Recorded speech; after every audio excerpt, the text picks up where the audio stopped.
This episode is brought to you by Indeed. Stop waiting around for the perfect candidate. Instead, use Indeed sponsored jobs to find the right people with the right skills fast. It's a simple way to make sure your listing is the first candidates see. According to Indeed data, sponsored jobs have 4 times more applicants than non-sponsored jobs. So go build your dream team today with Indeed. Get a $75 sponsored job credit at Indeed.com/podcast. Terms and conditions apply. This episode is brought to you by Redfin. You're listening to a podcast, which means you're probably multitasking. Maybe even scrolling home listings on Redfin, saving homes without expecting to get them. But Redfin isn't just built for endless browsing. It's built to help you find and own a home. With agents who close twice as many deals, when you find the one, you've got a real shot at getting it. Get started at redfin.com. Own the dream. Welcome to That's Total Mom Sense. We're excited to share that this episode is part of our ongoing collaboration with Augie, founded by my friend Lily Walla. Augie, spelled AUGGIE.com, is the most trusted community for parents to find answers. Inside their app, parents get stage-specific guidance, expert content, on-demand events, and a supportive network that reduces the mental load of figuring everything out alone for free. Each month, we'll share a live webinar from Augie's platform where I sit down with thought leaders to explore real-world parenting topics, get FAQs answered, kind of like an Ask Me Anything, and share practical takeaways you can use right away.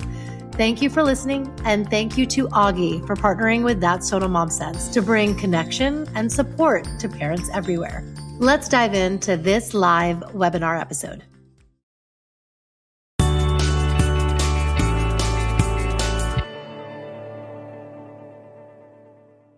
Welcome to GLP-1s and the Post-Kids Body. What's different, what's working, and what's next? I'm Kanika Chadda-Gupta. I'm a broadcast journalist and host of the podcast, That's Total Mom Sense. And I'm so happy to be here working with Lily Walla for Augie.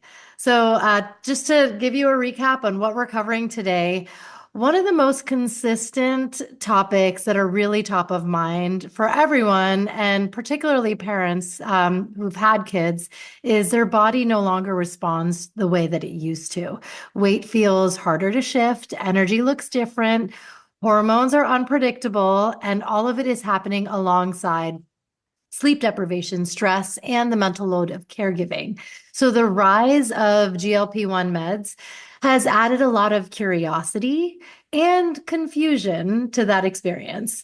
Are they appropriate for moms? Are they appropriate when you're trying to conceive or breastfeeding? What do they help with? What do they solve?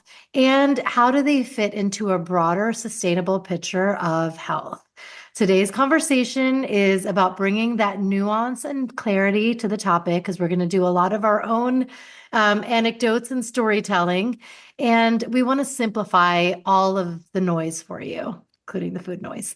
We'll look at what's happening physiologically, how behavior supports the matter, and how parents can rethink their health.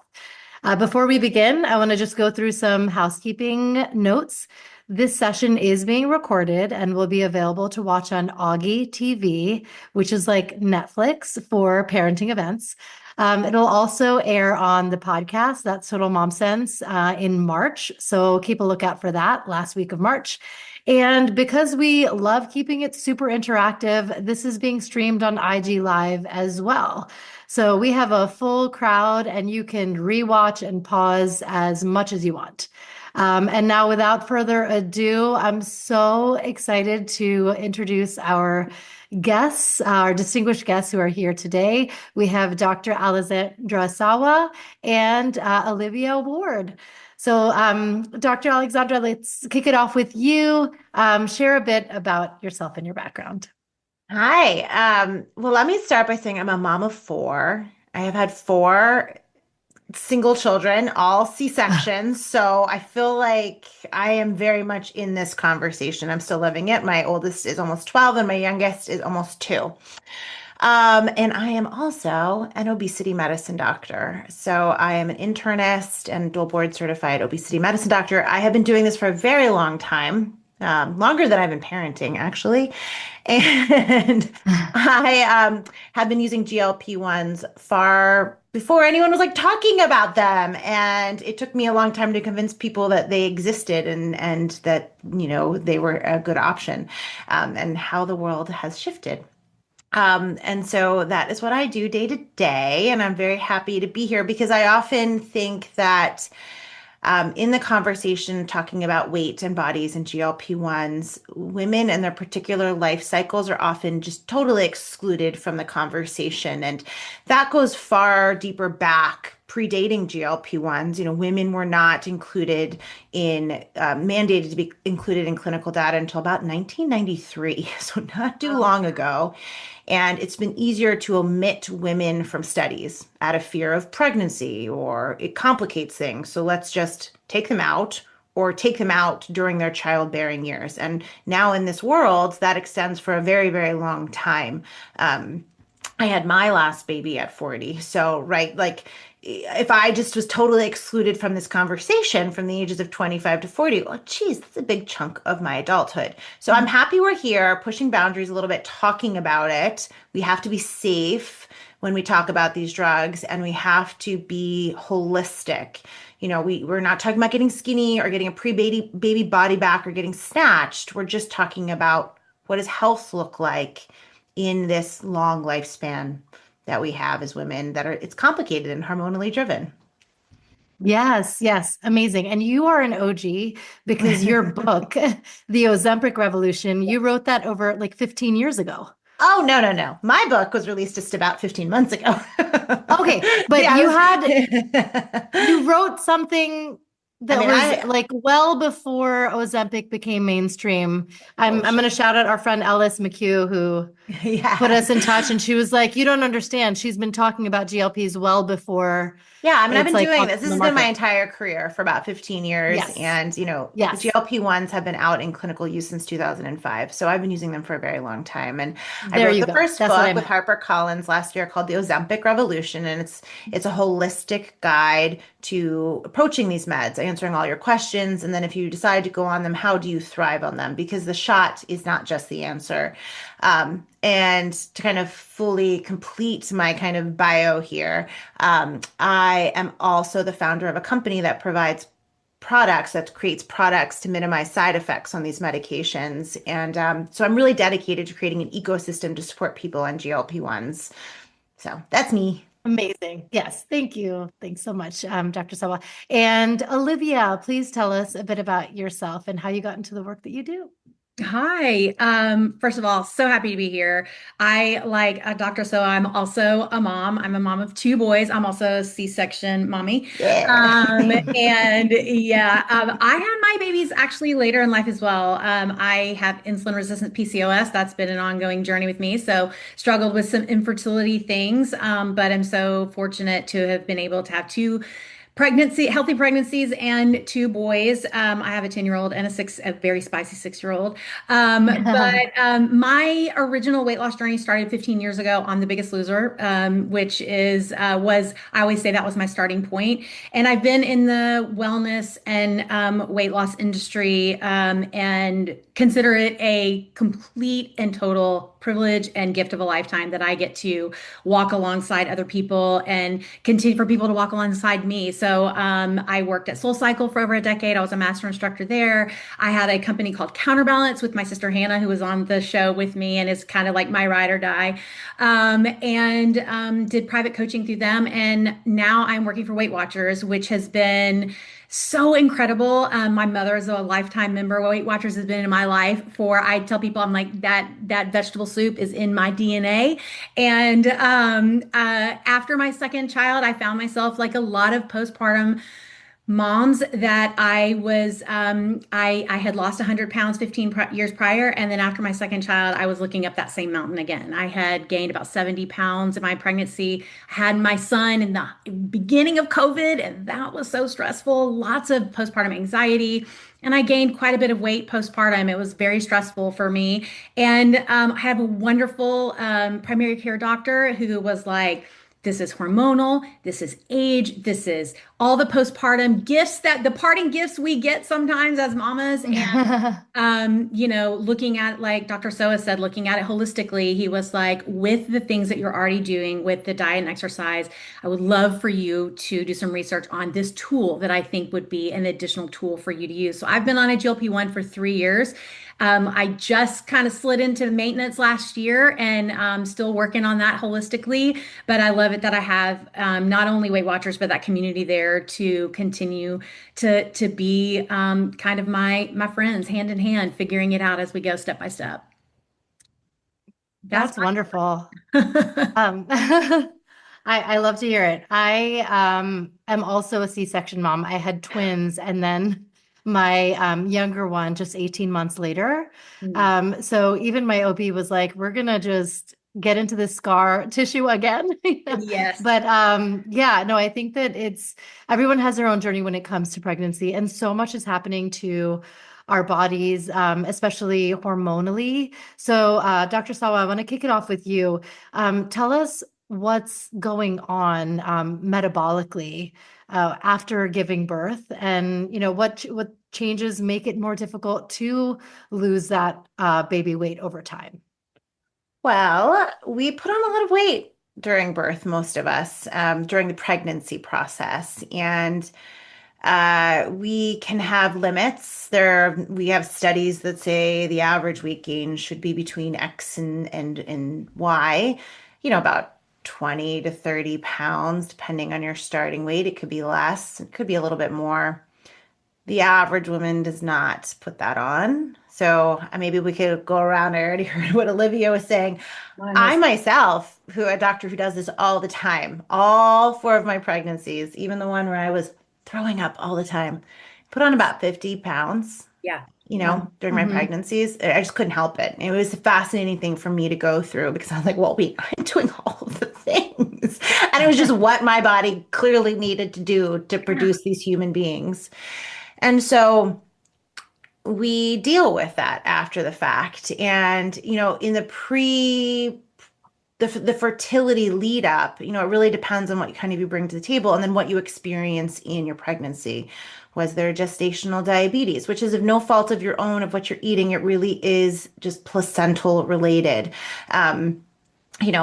What kind of birth did you have? C-section limits movement and increases swelling. So then you're like, oh, after birth, you're even feeling worse and depleted. And so I think it's kind of we all just know this to be true. Pregnancy takes a lot out of you, and we gain weight, some less, some more. And it's so frustrating to go online and see the women who are like, I snap back like this. This is me 3 days. And you're like, wait, what? This is not. It took me. That was not months. me. That was not yes, 6 years. Yeah, exactly. And so it's very individual about what you experience.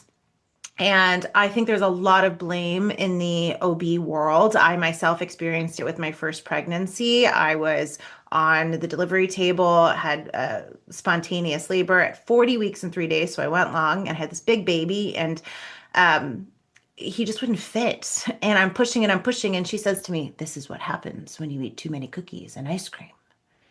Wow. I'm in the middle of labor. Yeah. And I was a doctor myself at the time. And I'm like, wow. Bitch. I'm sorry, I don't know if I can say that, but that's exactly what I thought, right? And we were all thinking it, Dr. Soa. Right, Don't worry. Yeah. And there's a lot of shame. And so then after the fact, you're not very motivated, potentially. And then, but also hormonally, you are so exhausted. And your body, I always explain to patients that we are animals. We're animals. Human beings are animals, and we are made to exist and to thrive. And so post-birth, your body is not concerned about losing weight. Your body is concerned about making milk if you have to breastfeed. And it's to keep you awake so that you can take care of this little creature in the middle of the night. And then you need to do what you need to do to keep going. And a lot of times that is high insulin levels in the morning so that your body is searching for food. It is high cortisol. It is on high alert. Stress hormones are high because it's a lovely event, but it is a stressful event for both your body and your environment to take care of this little creature who needs you. And so I think we have unrealistic expectations about what postpartum is supposed to look like. And the problem is that fat begets fat. And so if that fat doesn't start to move, kind of what Olivia was saying, sometimes it comes on more postpartum. So a lot of times women will restrict or and not even in a bad way, but they'll be trying to kind of handle pre-gestational diabetes or pre-diabetes with food, and then postpartum they're like freed from it and then like I'm gonna eat all the food again, or the stress or just trying to stay awake and to make milk, and there's just so many things that go into it. So I think we can explain so much of it from biology, just being animals, but then we're placed into a world right now that doesn't support, we don't have communities, so you kind of have to do it alone. And like Olivia, thinking back to the start of COVID, when you're describing how you gained weight even postpartum, yeah, because like you were alone, you were in Yep. isolation, it was like stress times a million. And Yes. that often, COVID or not, is the scenario of new mothers. And so it's just kind of like a perfect storm for weight to come on and stay on. Mm, yes. I want to just dive straight into GLP-1s and kick it off with our stories. I love that we're going to create this very open, safe space. Yeah. Olivia, please share too. All of us need to share. I first started taking Manjaro. It was about 2 years ago. And so my kids were 6 and 5. And this is after I felt like I tried everything else. And I'm dating it back to like even in my 20s, I was the person that was like, sure, I'll take the hydroxycut and the stackers and do Beyonce's cayenne pepper lemon juice diet. Yep. Yes. And Oh, yeah. and do the GM diet. I did the cabbage soup. I did Oh, yeah. everything. And I look back and I'm like, I actually didn't really need to shock my body in those ways in my 20s, but it was just always trying to attain and feel like content in my body image. But after the twins and the third, I knew that there was this huge hormonal shift that I was like, this is not my like basal metabolic rate or my usual weight. And these 40 pounds need to come off. Like this is not how I'm physically built. And it wasn't for 6 years. And so I was first introduced. I admit, I actually took something that was unregulated for a little bit, for a month. It Mhm. was a Wegovy knockoff that I got at my laser hair removal center in Yeah. small vials. And I was like, oh my God, only 200? Sure, I'll try it. So I'm like being super honest here. I'm sure there's others that can relate. And I felt so much fatigue and lethargy. And I was like, I don't even know what I'm putting in my body. I need to stop this. This is not okay. Then finally went to a gastroenterologist who was trusted, who prescribed me with Manjaro after doing a run of all my labs and assessing what my levels were for cholesterol and what have you. And then within 8 months, I lost 1 pound a week over time, and it was my 40 pounds that came off.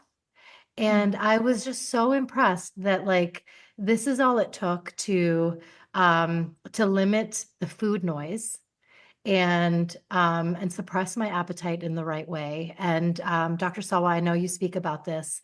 It's actually helping to control the brain and these urges to eat. It's not so much what's going on in your stomach. And so it's so interesting. And I love that I'm a success story because I'm back to even pre-wedding weight. And I'm so happy about it. I'm 43 and it's freaking amazing. So it changed my life and I'm microdose now, as and when I need it. It's like maybe once a month, and I'm so cool with that. But I wanted to dive in. Olivia, please share your story and then let's hear why GLPs work, because I'm sure there are people who have done the diets and the keto and the intermittent fasting, and they're like, when the hell is something going to effing work? Yeah. It's interesting because, like I said, I was starting to get a lot of hormonal things kind of like right before I got pregnant. And then when I got pregnant, I failed that first glucose test and I barely passed. But my doctor was like, I am so tempted to like go ahead and put you, but she said, you're just so borderline. So I just did nutrition and diet. I mean, I really doubled down on kind of all of that. But then after I had my son, my A1C just kept going up, and I finally got to that threshold where I was just right at the border of like pre-diabetes, and I had just kind of tipped over. And that was another reason why my doctor was like, I'm in the doctor's office. I don't know if either one of you can relate. I'm sure Dr. Soe, you've been in this position, and I'm just like sobbing to my doctor, and I'm just like, I am eating air and dreams and exercising, like, I'm having all of these conversations and I'm just like, I can't lose weight. I don't know what is happening. Why is it my body? And he was just like, there's just so many. And I just remember my primary care physician is he is the best. And he's also an obesity medicine specialist. And he was just like, you control the things that you can. And he was like, and a lot of this is your body is just trying to figure it out and it needs support. And I remember sitting in that chair and that being one of the first times I've ever been in a doctor's office. And I just remember being like, so this isn't all my fault. And he was like, no, your body needs some metabolic support. And for me, it was like the moment I gave myself permission to kind of turn my back on the stigma of it, even though 3 years ago it wasn't kind of like it is now. And to realize that, we hear this all the time. It takes a village to raise children, but it also takes a village to take care of the parents. And so he was kind of like the first big part of my village, right? And so he also put me on Manjaro. And I do have to say this, that I was very fortunate that my insurance paid for it, because I know that is a huge part of this conversation that it is it's expensive for a lot of people. But immediately I remember that kind of postpartum anxiety, even 2.5 years down, my son was 2.5 at that point. It was like immediately my brain, just the real estate in my brain opened up. Like it was like no longer was my whole brain completely occupied with, I'm failing at this. I can't believe I weigh this much. What is happening? I'm working so hard. I'm spinning my wheels. It was like all of a sudden my brain just went, okay, now we can do our job and you can go live your life and be a parent. And it didn't make it easy by any stretch of the imagination. The playbook for losing weight, I still had to move and eat the things just like you were saying. And but it was like all of a sudden, all of that mental real estate that had been taken up my whole life, my whole life, but especially postpartum, I felt freedom for the first time. And that allowed me to start to really move through this journey in a more present way. And also just to be able to be a more present parent and to spend more of my heart and my mind on my children, which was great. Amazing. Oh my gosh. So Dr. Sawa, tell us how they work, why they really are this like panacea that we've discovered. So, okay, just at its core, I say that GLP-1 medications have three superpowers. They talk to the brain, as Olivia just so like deftly described. It's just freed up real estate. You just don't think about hunger all the time. They talk to the stomach. They slow stomach emptying time, so food sits there longer, which the point of that is that it actually talks to the hormones that then talk to the brain. So it's kind of all going back to the brain. And then the satiety. And then so the final way it works so powerful is at the level of the pancreas, which secretes insulin, which is a hormone that deals with blood sugar and keeps your blood sugar nice and stable. And in that process, we're able to tap into our fat stores for energy. GLP-1s, so people know, are a hormone that we make in our own body naturally. The way that it's delivered in these medications, it's synthetic, so it's man-made, and it's thousands of times stronger than what we make in our body, and it doesn't degrade quickly. And so we are able to kind of override the breakdown of hormones that's happened over time, where our body doesn't feel full and we're hungry all the time and we love to store fat over burning it, and it kind of overrides that system. And we see so many benefits of these medications beyond weight loss and blood sugar control because we have receptors to GLP-1 all over our body. And so this is where we see the downstream effects. one of the things that I like to say about this in kind of the postpartum period, as we're talking about it now in children, it's one thing to start these medications if you are done having children, which is such a complicated question. And that becomes easy for your doctor to say, okay, are you done having children? Okay, we'll put you on this medication. Because I'd like to kind of dig into this for anyone who's curious. No doctor technically is going to give you full grace to go on this medication while actively trying to get pregnant or really like in between pregnancies. And I want to talk about breastfeeding too. And this is where it gets really complicated. You've seen the People magazine, the Ozempic babies, you've had friends get pregnant on these drugs. I, in my practice, have patients get pregnant on these drugs. Technically speaking, we recommend stopping it before you are pregnant. And that is because it has such a long half-life and it doesn't degrade that we say, give it clearance out of your system for 6 weeks. It's a hypothetical reason.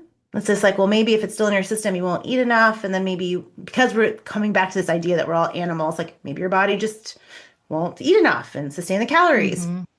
In actuality, we really haven't seen that in the limited human data we have. We haven't seen that. We have studied these drugs for use of management of type 2 diabetes in pregnancy, and we haven't seen it.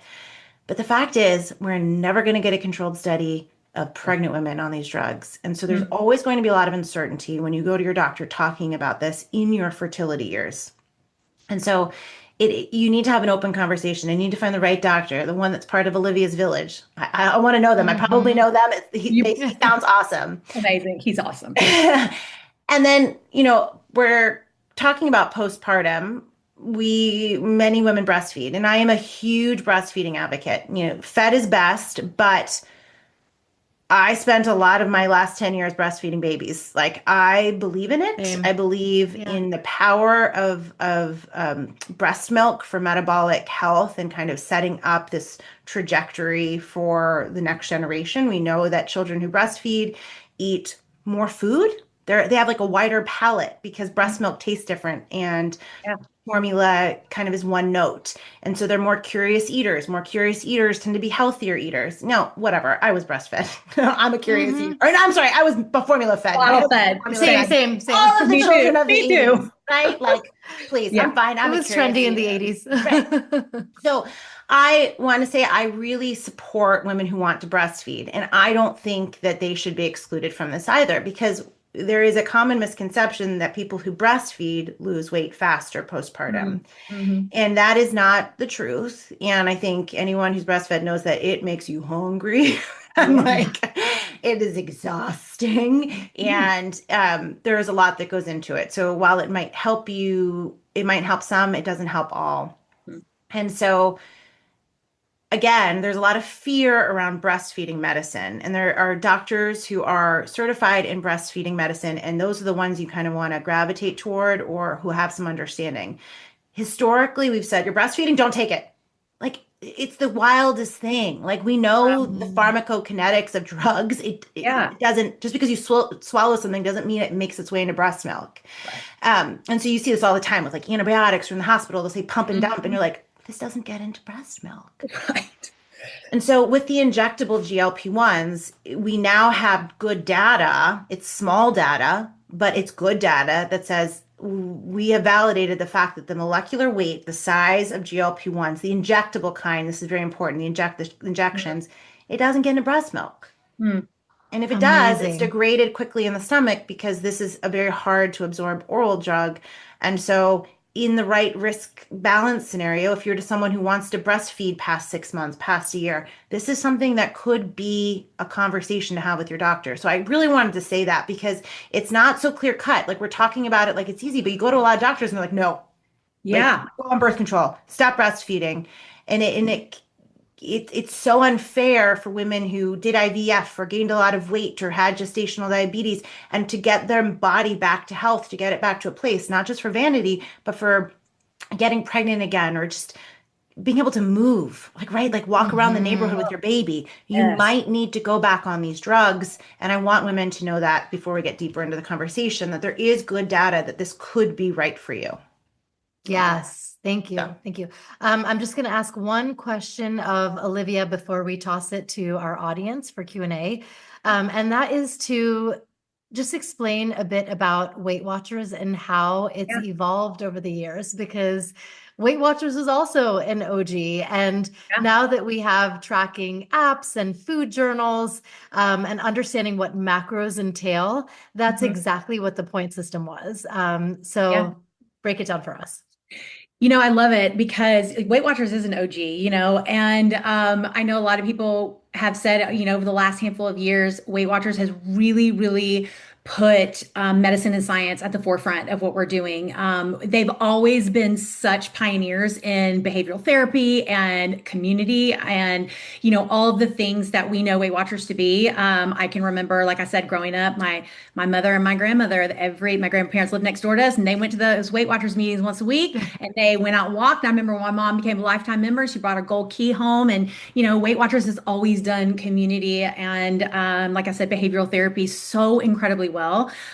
What has been so wonderful to see is, in addition to all the things they've always done well, is that they are also looking towards the future, that they are not creating false narratives around this class of medication, because we all know, it took me 3 years to lose my weight. This was not a magic bullet for me. It wasn't a quick fix. That they are also providing programming that can give you the best outcome with these medications. I remember my doctor said to me, he was like, look, this can be a tool or a band-aid. It's all in how you're going to execute this. And he was like, if you want this to work for you long term, you still got to put the work in, you still got to show up. And I love that Weight Watchers specifically also has a program that kind of goes along with these meds that just kind of simplifies everything.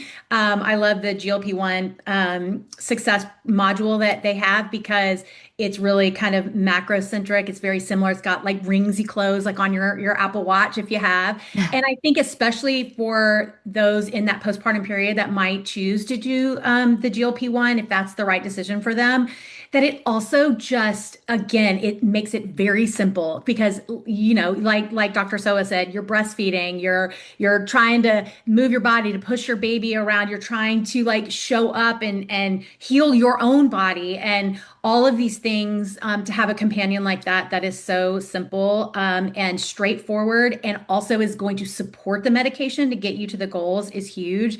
And then, of course, lastly, that I think is so incredibly valuable. I said this before, I'm all about the village. That's like my thing. I'm all about the village. No one wants to lose weight on a desert island. Nobody wants to lose postpartum weight on a desert island by themselves. So to be able to show up in, a community that has I've done 4 today, webinars and meetings all day. Like, you have a village that is there to walk this out with you, with people who, like you said, I remember doing the Beyonce, lemon juice. I've done all of those things, and to show up in a community where people are like, oh yeah, I've done that too. I have. And I'm so glad I'm now here working all of the things in addition to using this tool. So yeah, I can't sing the praises high enough of Weight Watchers. And, it's not my mom's and my grandmother's Weight Watchers. Those things we brought with us, but we're really looking to the future. And it is, 10 out of 10, highly recommend. Amazing. We love to hear it. Yeah. Yeah, we're just so much more aware of what we should be taking in. Even the food pyramid has changed. Yeah. So it's great to like just be this informed, Yeah. and to have all these tools. Yeah. And just to have the Yeah. teaching is great. So yeah. Exactly. Courtney, thanks for mentioning. You said that you were afraid that you couldn't get any help without stopping breastfeeding. So glad that Dr. Sawa addressed that. That's great. I'll wait for questions to come in the chat, and if anyone wants to log in or show video, we'd love to have you ask your question of our experts in person. But in the meantime, I have one.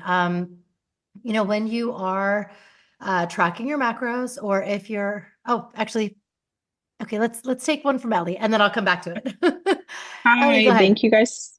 Hi, thank you guys so much for your honesty. I really appreciate the lack of stigma here. I have a 1-year-old and just stopped breastfeeding like right around her first birthday. And I'm like 25, 30 pounds over my pre-pregnancy weight. Uh, and, not only is that there are legit vanity reasons that I would like to lose weight, but also like you're saying, just like keeping up with her, running around all day. I feel like I'm like more tired than I could be even with all the, having a 1-year-old tiredness for my weight.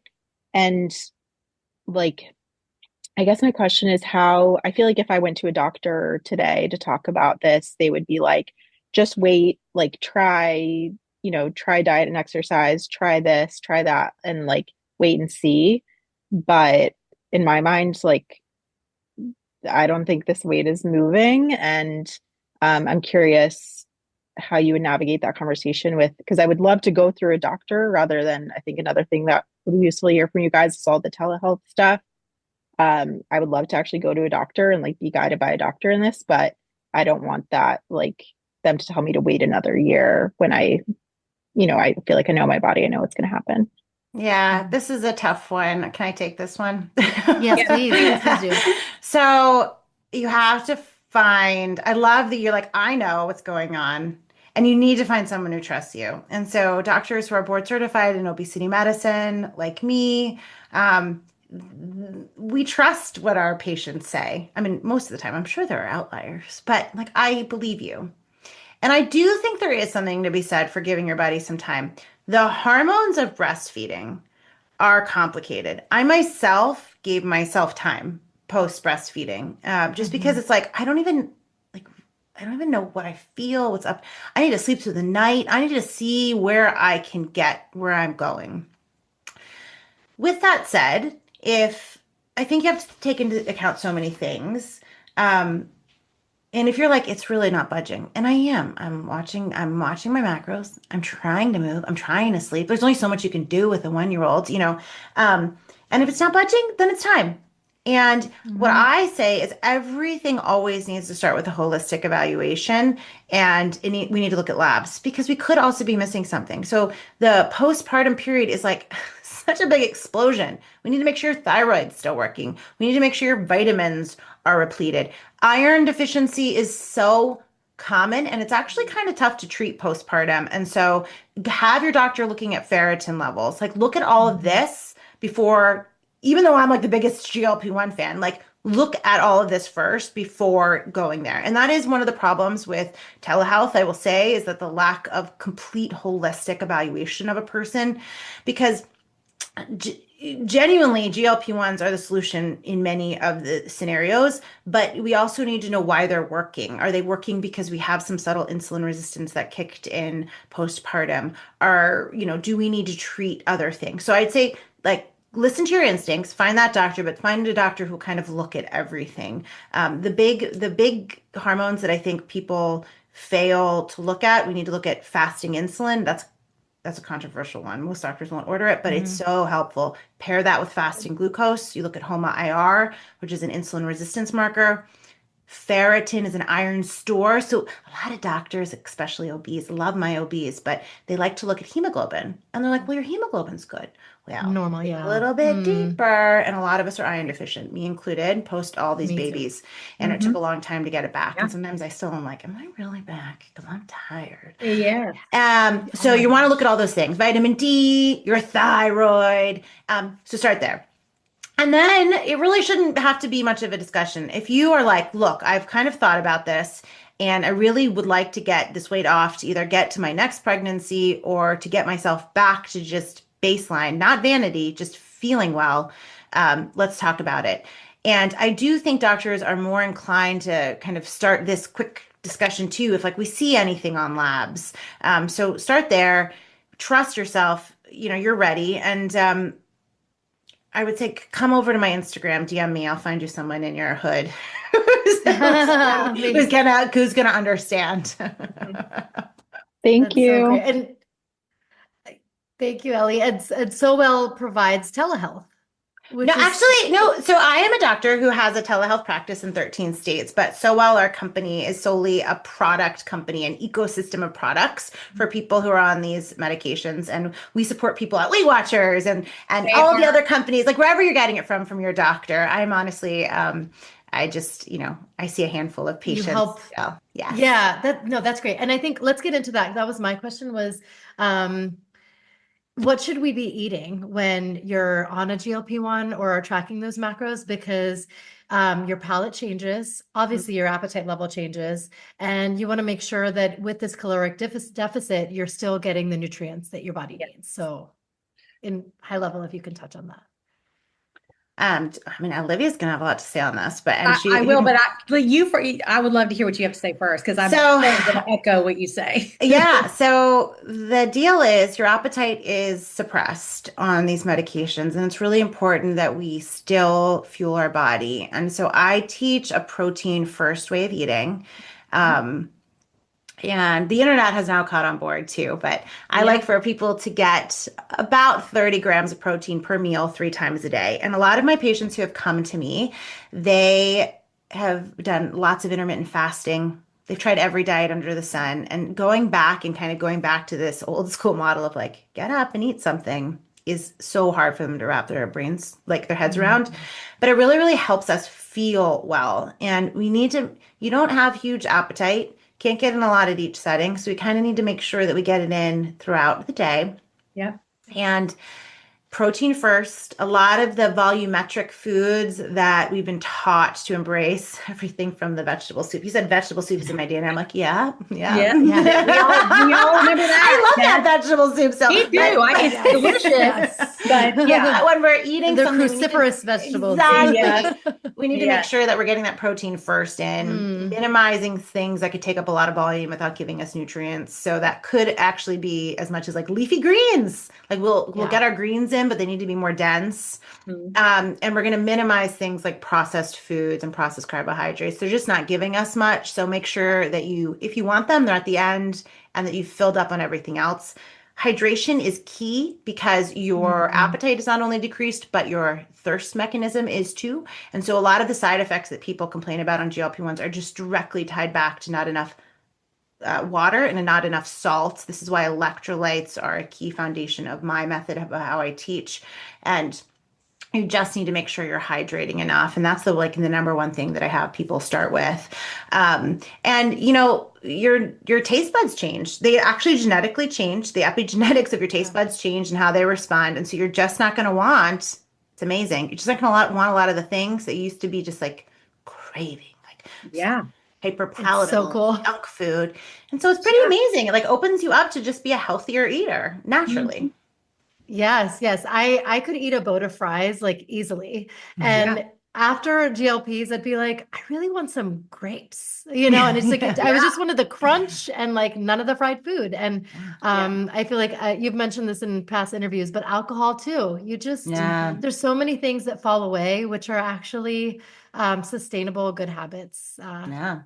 Yeah, we're Yeah, studying these drugs for use in alcohol use disorder and drug use Yeah. disorder. And anyone who's been using them Yeah. clinically knows that that is just like the number one thing. People are like, oh my God, I haven't had wine in a year. Like I used to be Yeah. like go Yeah. through a couple bottles a week. Yeah. You're like, well, amazing. I've fixed the problem. Like it's great. Right. Yeah, Right. it's really true. I love that. And it's really interesting. That's been one of the things I think for me personally, like with Weight Watchers using that GLP-1 companion is that just it supports exactly what Dr. Soa was just saying, that these pillars of your protein, your fiber, your, fiber helping a lot of these other symptoms that happen with people on GLP-1s at times. And for me, it just became a really easy way to kind of prioritize these macros that are just vital into getting the most out of these meds. Because I personally feel, and I don't want to speak for everybody, but like if I'm injecting myself once a week, if I am prioritizing this medication in my life, I want this thing to do I want it to do all it was meant to do. You know what I mean? And then some. And then exactly. Please, Mhm. So for me to have an easy way to track that, because I know that before doing the GLP-1, I was like, oh, I eat tons of fiber. I mean, I eat tons of protein. I eat chicken. And when I really started like looking at it, I was like, Oh, wow. I don't eat nearly enough protein that I need to. So, just throughout the process of the medication, trying to make sure that I'm hitting these targets and being able to track it in the app has just been eye-opening for me. And again, I feel like I'm doing like an advertisement, which I'm not. I love it so much, but doing the electrolytes, Dr. So's electrolytes, like I've only been doing it for like a couple weeks now, is it just anything like that in your hydration is just going to make your water just so much bigger bang for your buck instead of just feeling like you're just drowning yourself in water all the time because I'm And you not that actually girly. need the salt. So people don't understand that. Yes. And that's like there has been a rise in popularity of electrolytes, but it really matters like what kind you're taking in Yes. because water is awesome, but water doesn't mean a lot. And actually, I mean, in the most extreme examples, water Right. alone can do harm to the body because you need salts to pull it into the right parts of the body. Mhm. And you're just not eating a lot and you're not eating processed foods, which is amazing, but you do need that salt to kind of get So yeah. going. And like there's a question in the chat that I kind of want to parlay into. Someone Yeah. asked like a lot of negative thoughts we've been hearing about, a lot of negative things we hear about them. Do you think it's just people using them incorrectly? And I would say Mm. yes. So the majority of the headlines you see out there, paralyzed stomachs, or I was so sick I didn't stop vomiting, or I was so tired or so nauseous. Yes, I have never had a patient in my practice stop the medications due to side effects. And out in the general world, 66% of people stop these drugs by 1 year. And a lot of it has to do with how they feel. And I do unfortunately think without platforms like Weight Watchers, without doctors who know what they're doing, without my book, it's one of the reasons I wrote my book Mhm. was just be like, oh, so many people are getting access now to these drugs, but they're not getting the information of how to feel well that yes, a lot of the side, like any of these side effects, it is how the drug is either being titrated, meaning going up too fast or on too high of a dose, or probably more accurately, people are just given no guidance. Yeah. Like they're Yes. very simple hacks to feel better. Get up, drink your water, have your electrolytes. And then if you don't have an appetite, have something very small, like a protein shake or a small bowl of cottage cheese, something small, protein forward to open up your appetite. And then you're going to keep eating like that throughout the day so that you keep up your energy. The goal of this is not to just Mm. stop eating, to stop, Yeah. you know, drinking water.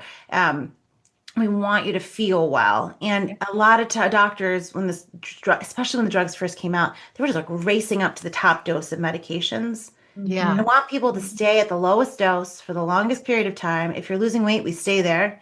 If you're having any Yes. side effects, we stay there. And we have to figure that out before you go up.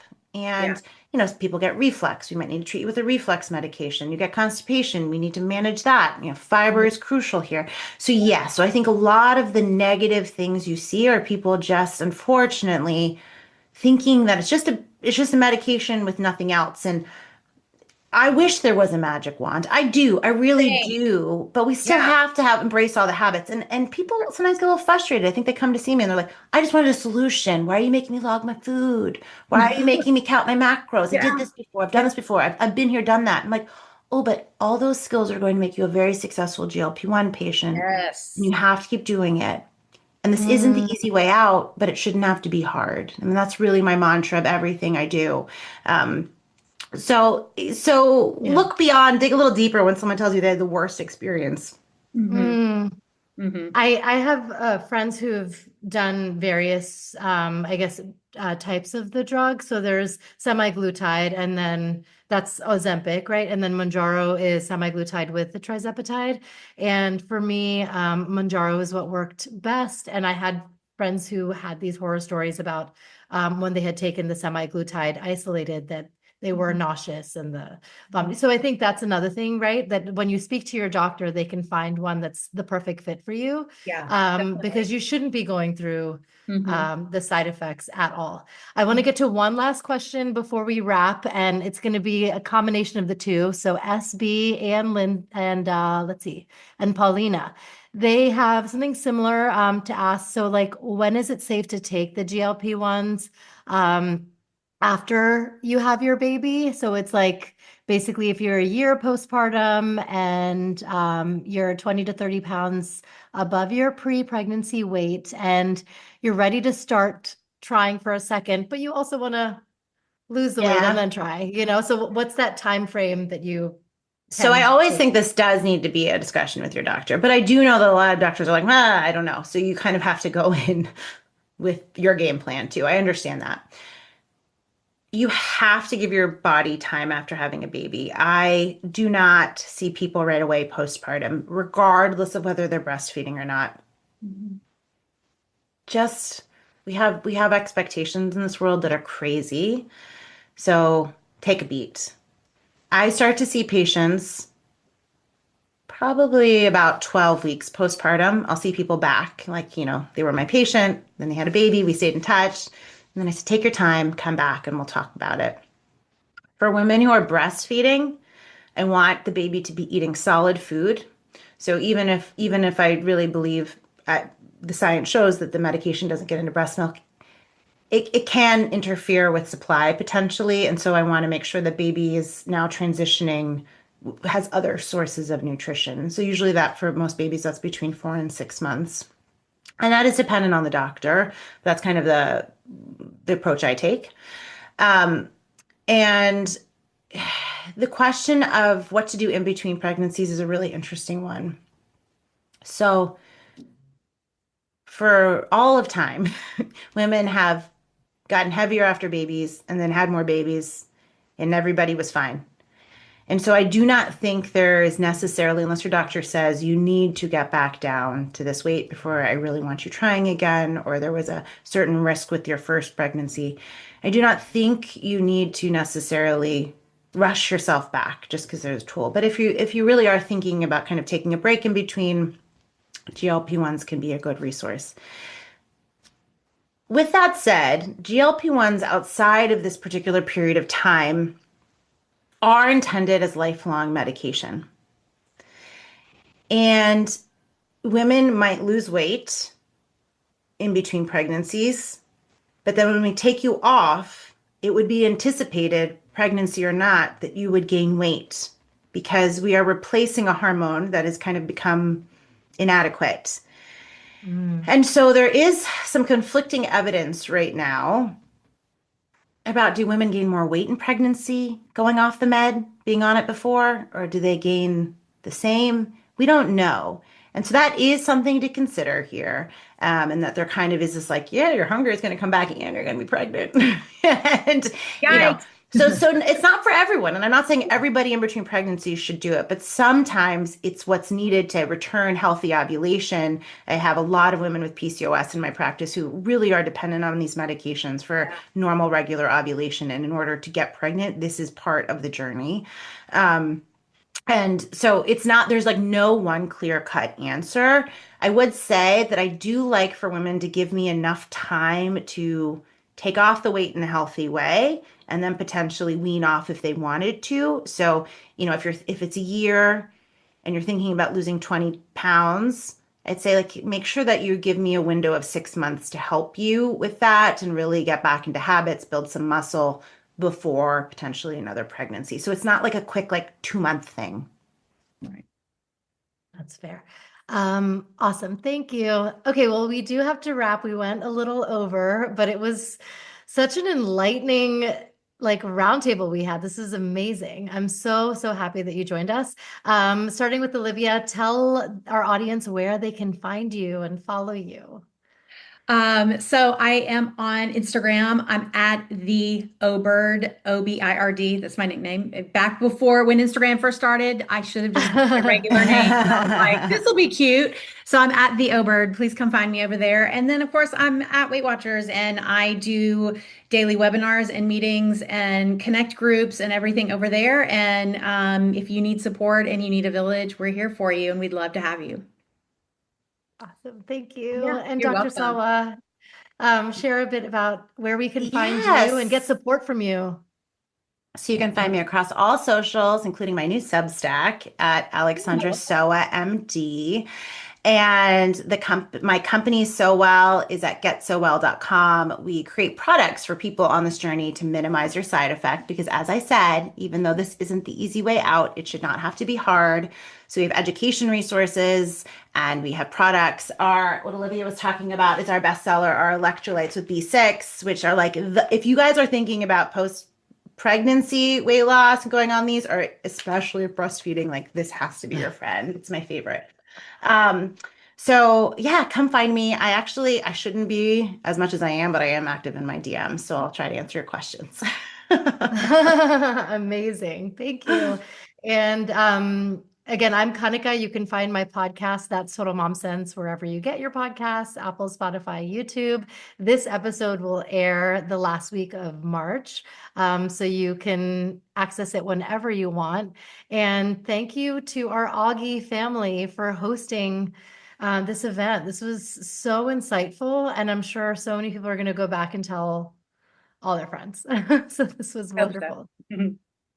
Thank you for joining us, everybody. Thank you. Thanks for listening to this episode of That's Total Mom Sense. You can listen to the audio version wherever you get your podcasts.